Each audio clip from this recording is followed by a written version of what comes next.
한동훈 전 대표, 민주당 부산시장 후보인 전재수 의원의 통일교 금품수수 문제를 지적하고 있습니다. 한동훈 전 대표와 전재수 의원 발언 들어보겠습니다.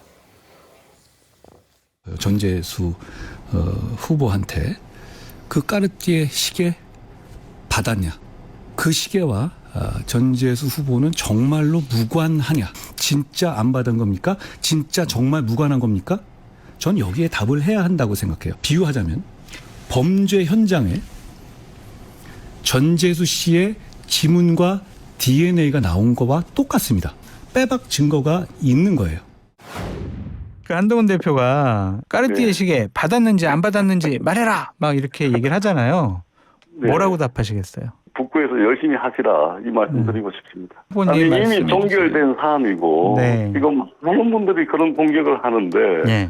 그건 이제 그 어떻든 선거 앞두고서 굉장히 불리한 상황에 처해 있는 분들이 네. 저들 싸움할 수 있는 싸움의 링으로 지금 계속 저를 끌어들이려고 하는 거잖아요. 네. 받았냐 안 받았냐는 질문에 대해서 안 받았다라는 말은 못하는데 어떻게 보십니까? 이게 코끼리는 생각하지 마죠. 예. 받았든 안 받았든 까르띠에 이야기가 나오는 것은 전재수 의원한테 그 시장 후보한테 좋을 게 없어요. 왜냐하면 그것에 대해서 뭐 공소시효가 지났는지 어쨌는지 이런 걸 다 생각하고 고민하는 고관여층이 있는가 하면 이미지적으로 받아들이는 일반 네. 유권자가 있기 때문에 선거 때에는 그 얘기를 하는 것이 전재수 후보한테는 좋을 게 하나도 없습니다. 그렇기 때문에 저렇게 피해가는 전략은 뭐 굉장히 선거를 많이 치러본 베테랑 정치인의 모습이다 이런 생각이 듭니다. 공소시효 문제로 넘어가긴 했습니다만 정상 논설위원님 뭐 안 받았다라고 한 건 또 아니지 않습니까?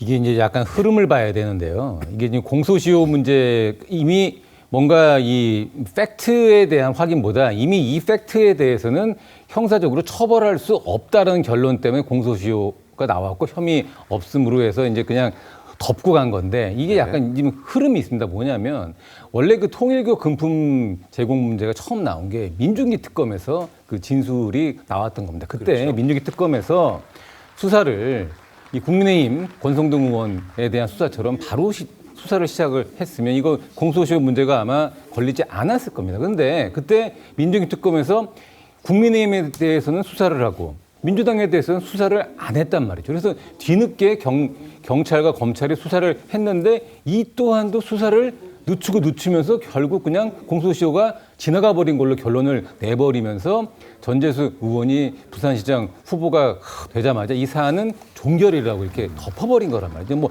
형사적으로 법적으로 문제가 없을 수는 있습니다. 그러나 아까 그 전재수 의원의 반응처럼 까르띠에 시계를 받았느냐 안 받았느냐의 질문에 대해서 이 답을 할 수가 없는 것이 답을 하는 순간 이 까르띠에 문제로 완전히 이 선거의 주요한 화제나 이 어떤 주제가 이동이 되기 때문에 전재수 후보 입장에서는 이 문제가 계속 화제가 되면 될수록 상당히 불편한 상황으로 선거 운동이 전개가 될 겁니다. 알겠습니다. 한동훈 전 대표, 전재수 의원의 사퇴 시기를 두고도 압박하고 있습니다. 화면 보시죠. 사퇴는 4월 30일 이전에 될 것이다. 하겠다라고는 얘기하고 있는데 왜 이렇게 늦게 하느냐. 기왕 결정된 거라면 그리고 민주당에서 부산시장 후보로 결정됐기 때문에 그러면 깔끔하게 그냥 빨리 사퇴하는 게 낫지 않겠냐라는 얘기를 한동훈 전 대표는 하고 있습니다. 친한계 측에서는 권지웅 의원님 4월 30일 이전에 사퇴 안 한다는 얘기도 하던데 안 하진 않겠죠? 어떻게 보십니까? 그렇게 하기는 어려울 것 같습니다. 네. 왜 그러냐면 지금 전재수 의원이 부산을 책임지겠다고 하는 상황인데 부산의 자기 지역구를 국회의원 공석으로 둔 채로 부산을 책임지겠다고 하는 것 자체가 앞뒤가 안 맞다. 네, 되려 큰 부담이 될 거기 때문에 그렇게 네. 하지는 않을 거라고 보고요. 근데 이제 사퇴 시한과 관련해서는 사실은 선거 전략이기도 하지 않습니까? 왜 이렇게 늦게 하는 겁니까? 근데 이제 아마 저는 지도부에게 부담을 좀 덜 주려고 그러는 것도 있다고 생각합니다. 그러니까 지도부가 지금 나름의 고심을 하고 있고 아직 네. 후보 공천을 하기 위해서 여러 가지 노력을 하고 있는데 이미 여기가 이제 출마자가 필요한 곳으로 완전히 확정되게 되면 이제 당 입장에서는 더 부담을 느끼게 되는 거죠. 그래서 그런 것까지 좀 고려해서 어쨌건 새로운 재보궐선거를 하게는 하되 좀 네. 지도부에게 여지를 좀 줄 수 있게 하는 게 아닌가 싶습니다. 알겠습니다. 그리고요, 이게 현역으로 선거운동하는 거하고 예비후보로 선거운동하는 게 더 뭐가 더 유리하냐 이걸 가지고도 많이 우리가 고민하잖아요. 합니까? 그렇죠. 근데 현역은요, 의정보고회니 뭐니 상대적으로 예비후보보다 선거운동 할 수 있는 폭이 넓어요. 그래서 그런 부분을 생각하는 걸 겁니다. 여러 가지 고려해서 네. 그렇군요.